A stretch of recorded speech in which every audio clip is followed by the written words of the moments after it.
All right, good afternoon, everybody. It is Jay again, and it is monsoon season here in Phoenix, Arizona.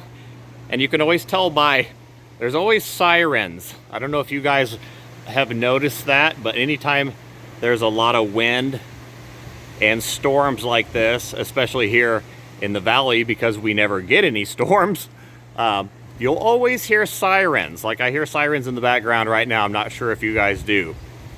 But it's like Phoenix, Arizona does not like to get interrupted. It's hot and sunny all the time, and when there's any kind of a different event here, it always seems like you always hear sirens when it's raining or storming.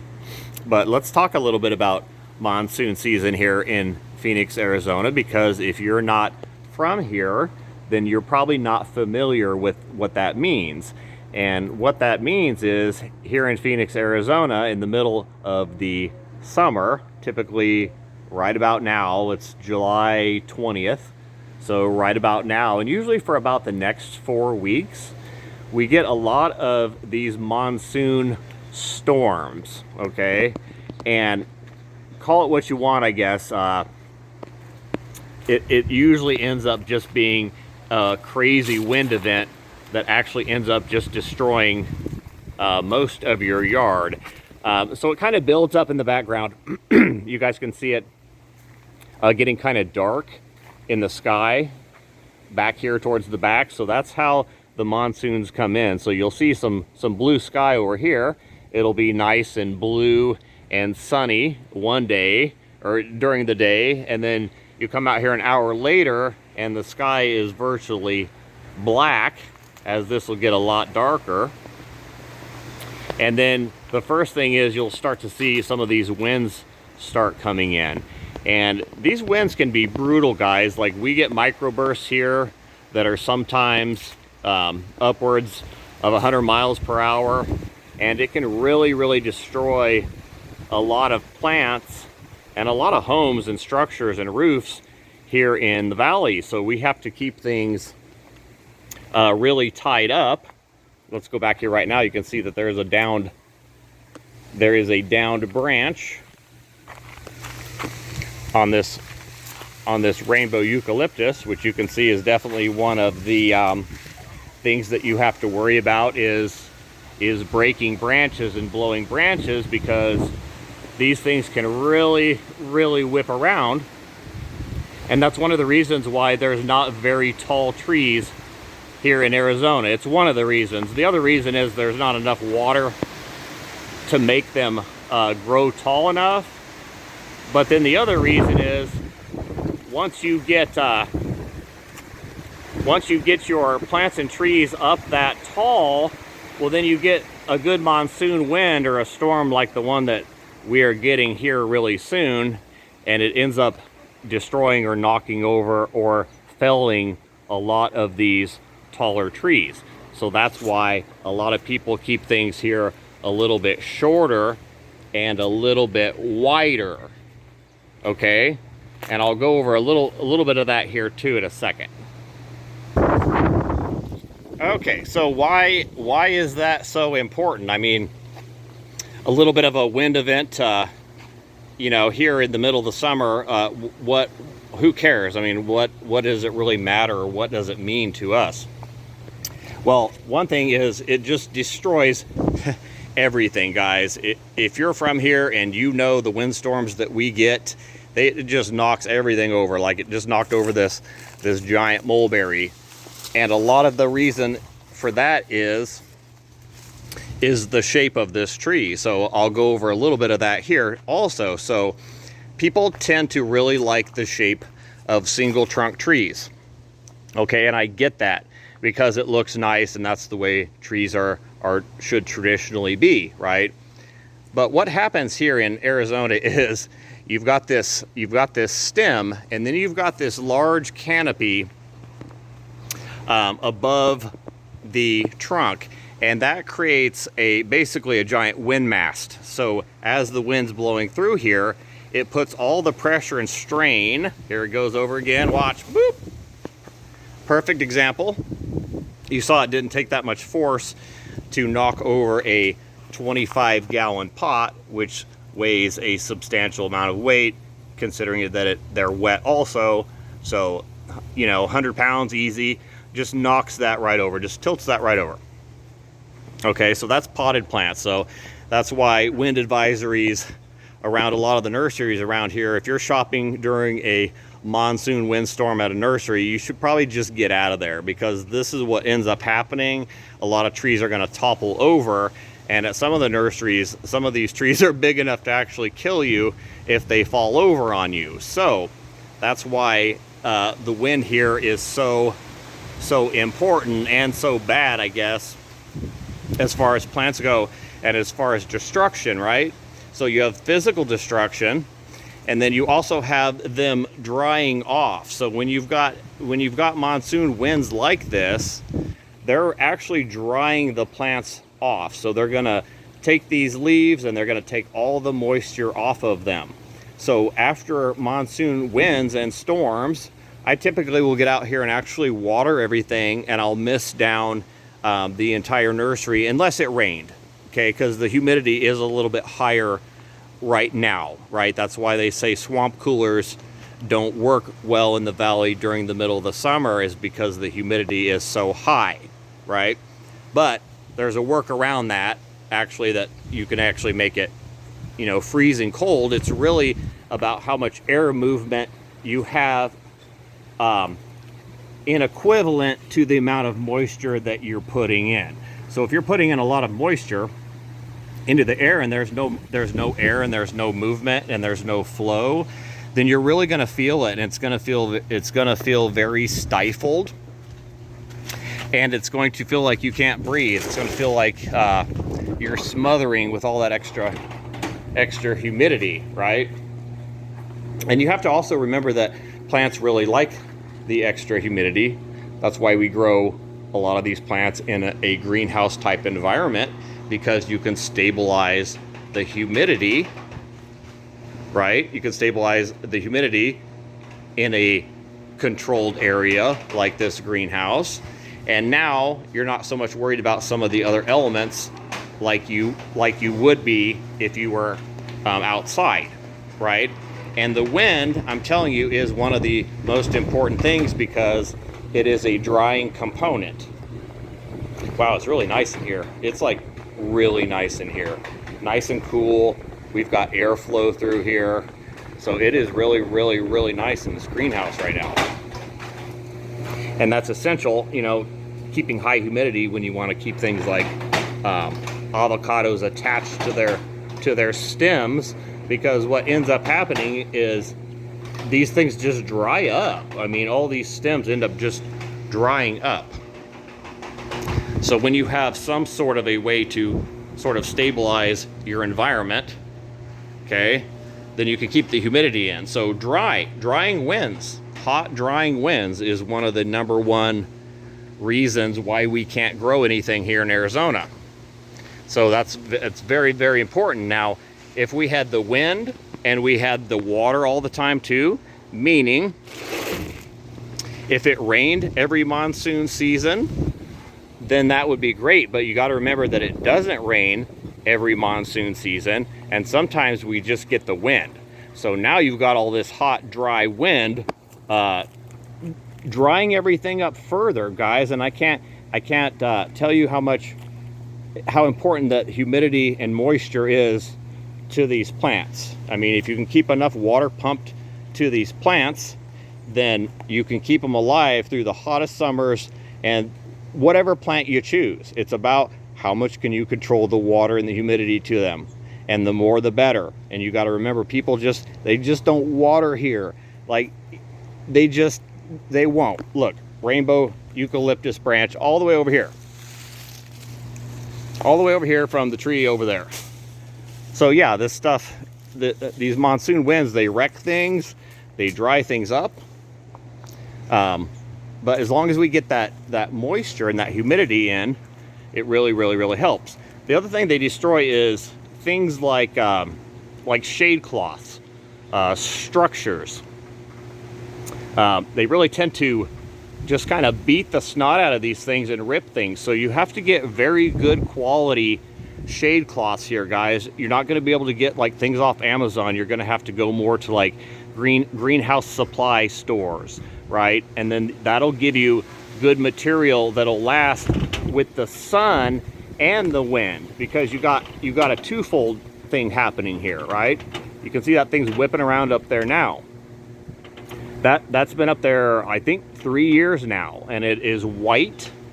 And I more than likely got that from like a greenhouse online store, and it has UV protection, and then the grommets don't rip out, and then the shade cloth doesn't deteriorate and just go to dust, you know, which just adds more plastic back to your yard again, you know, which you're trying to keep relatively organic and green, right?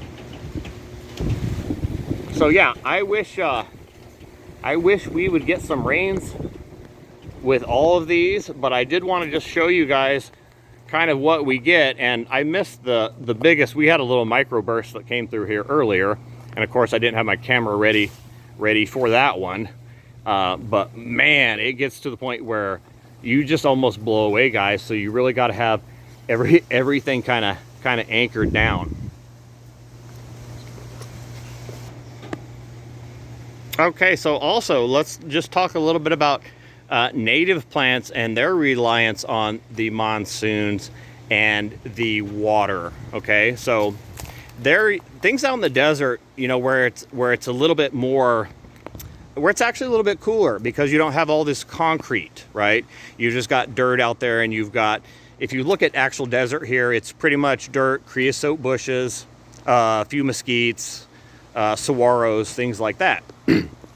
So we had a really rough time the last couple of years with people losing their saguaro trees, or their saguaro cactus, right?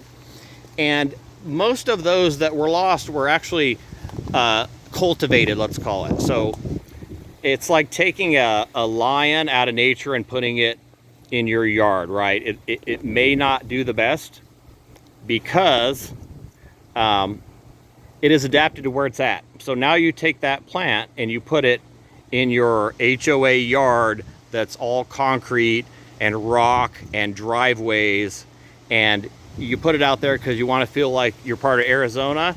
You know, you're really doing an injustice to those saguaros, because they all die, they fall over, and that's really kind of been proved by this last year. You'll notice the majority of the saguaros that died and fell over were ones that people had put in town. And that plant, this is not a saguaro, but this is a succulent type cactus plant, right? So when you have that type of plant with that type of skin, and it's sitting out there in the full sun, and it's boiling from below from your concrete driveways and your rock yards and your asphalt and no shade, you have to remember that you're actually giving it a worse environment than it came from, because a lot of cactus, actually, like saguaros, they start underneath a mama plant, like let's say a creosote bush, and they'll live underneath that creosote bush for years and years before they actually get out into the sunlight, because they're a giant post like this. If you're not familiar with saguaro cactus, they're just a giant, a very fat version of this, okay? And they just superheat and melt, right? All that water inside that green plant standing out there in the middle of the sun just boils that plant. So out in the desert, it's a lot cooler, actually. With, you got the dirt, you got bushes around them, and then when you actually get monsoon rains, you have to remember that that's what they're actually going to drink and be reliant off of. When people put these things in HOA yards, they do one of two things, and it's either they overwater them or they underwater them. So if they're in the front yard, you know those things are never getting a drink, ever, not even the monsoons. So now they burn up, so severely underwatered. And then you also see these saguaros where people have put them on top of like a sewer line, or some irrigation has busted, and those things get huge and they get fat and then they rot. Okay, so those are getting too much water. So it's like, well, what's the perfect amount of water then for a saguaro or a desert cactus? Well, the amount that it would get in the desert normally if things were left alone. We've created the heat island effect here in Arizona, so we have pushed our monsoons and our rains out further and further in the valley. So the center core of Phoenix almost gets no rain anymore. So you have to keep that in mind when you are in Phoenix. You have to water a little bit more. Now the monsoons will reach us out here on the outskirts. So Apache Junction, Mesa, Gilbert, Chandler, you know, that's why those areas are just a little bit greener, you know, because they do get some of that monsoons. And then as you get further and further into Phoenix, where it gets hotter and drier, you know, you got that airport up there just sucking the moisture out of everything, basically.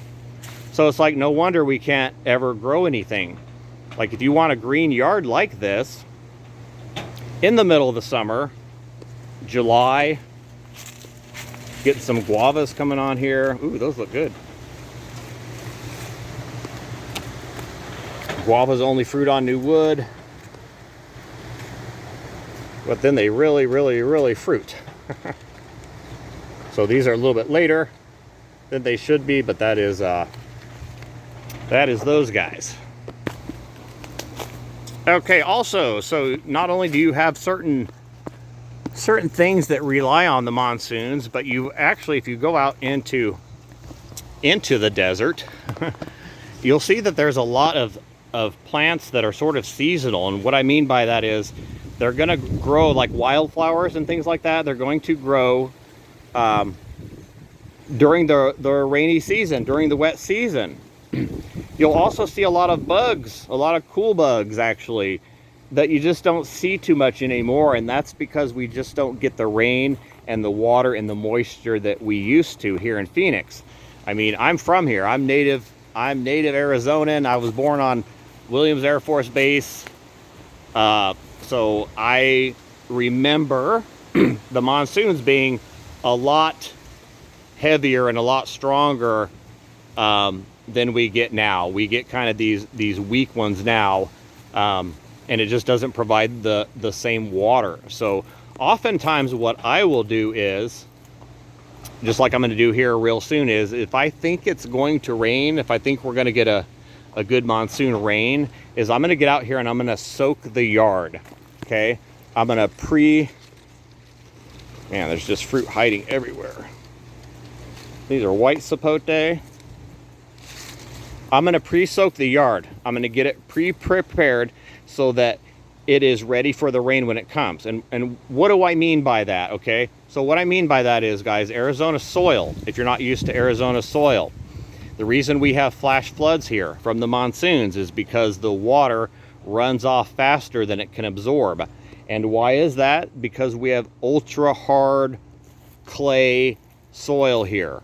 Okay, so after the top maybe 1/8 of an inch starts to get wet, then you start getting a flooding environment, right, where things flood.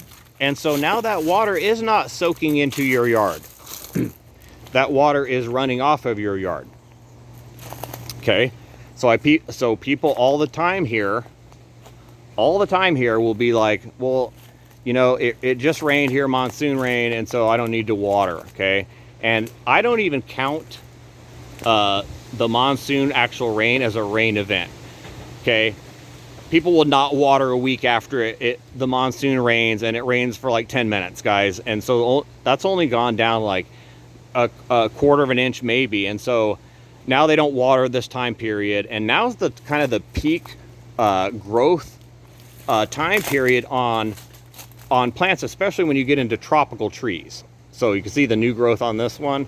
You get a lot of new growth during this time period. You can see it there too. And so now they just need additional water. So you really can't water enough. People are like, well, it's raining, I don't need to water. I water extra. So I get the ground wet. I'm gonna get out here and I'm gonna spray all this mulch, get this all nice and wet, okay? Then if it does happen to rain, then all that rainwater can now soak down because you've softened the soil a little bit ahead of time. right? Like the whole theory of, if you dig a hole here in Arizona, you're going to want to test it for drainage. You dig the hole, you put water in it, and you see how well that drains. Okay? Guarantee you it's not going to drain the first couple times you do this, right? But then the more you do it and do it again and do it again, then it doesn't sit there as long. And why does it not sit there as long? Because it's soaking down further and further and further into the soil, right?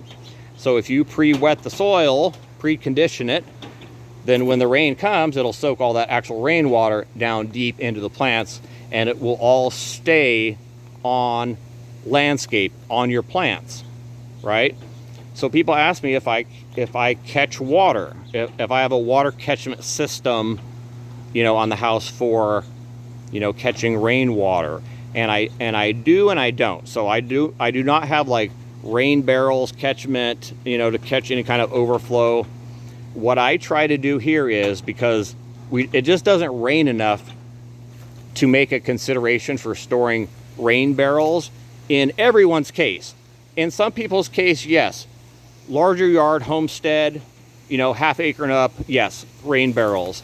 The smaller properties, though, it seems to do a lot better to just try to capture all the water that you can and actually push it to the landscape. Actually store it in the ground, store it underground, right? Keep it all nice and soft and pliable so that when you water again, you're not watering super hard soil. You would like it to be just a little bit softer, because when you keep this a little bit softer, it stays more viable. You can see down in here, and it'll also keep all these little critters happy. Okay, what you're seeing there is, pill bugs, millipedes. If I go a little bit deeper, we'll see some earthworms. Earwigs are another decomposer. Roaches, crickets, I mean, you just name it. Yeah, and you don't have to dig very far. There's a big old earthworm. And man, they are feisty. They are feisty little critters. They do not want to be disturbed out here. They are highly energetic. Okay, these are not slug bug earthworms. These are really out here really tilling the soil. Okay, so get everything nice and moist and wet. Don't think you're overwatering things. And yeah, I just wanted to talk to you guys a little bit about the monsoons. If you're not from here and you're not familiar that we get these. Now also keep this in mind too. This is another little valid point, is you're going to see a lot of dust during this time period, right? So you're not seeing any now because I'm in an older neighborhood, plus I've got all this green and it's kind of keeping all the dirt and dust down. But if you drive anywhere where there's like they're developing, like new development areas, or neighborhoods that haven't been there that long enough, for people to put down, rock and mulch and things like that. Oftentimes what you'll see is you'll get these dust storms that just come across the road and from those neighborhoods, from those winds where they're developing, and you can't even see. I mean, you almost have to pull over the side of the road. It's just so dusty and dirty here, guys. So there's also another valid reason for keeping everything nice and moist and green and mulched. Okay. All right, guys, that is it for this. That is it for this one. I wanted to go over these storms that we get and go over a little bit about the history of them and why they are important to us here in the valley, and why if we skip them, that's not really good either. But it's like a catch-22. Like, the monsoons will destroy part of your roof, part of your garden, your shade structures. It's going to lean trees over, right? It's going to do all kinds of things. So after a monsoon storm, or after the winds, is when the tree trimmers here, make the most money in the valley because they are going through and they were cleaning up all these broken trees and branches from the valley. So a really good time to get free mulch, guys, is this time of the year if you're here in the valley, because it's going to break a lot of trees. You'll see a lot of street trees go over. You'll see a lot of yeah, firewood. If you want firewood or you want to cook, mesquite's an awesome wood for cooking, and it will be available here soon as people's trees drop from these storms that we get, because you got to remember it's only the beginning of them, and this isn't even a bad one, guys. The bad ones is when you're in fear of like your house floating away. Like I'm glad these two are made out of block. I've got two houses here and they're both made out of block. I'm always worried about the roofs, of course, but I don't have to worry about the actual building, because most of these are constructed well. All right, guys, that is it. Thank you for watching. Please subscribe if you haven't, and I'll try to do a little bit more of these generic videos on a little bit on how Arizona is, because I've lived here so long and things are changing around here, but it's pretty much the same. All right, guys, thank you for watching.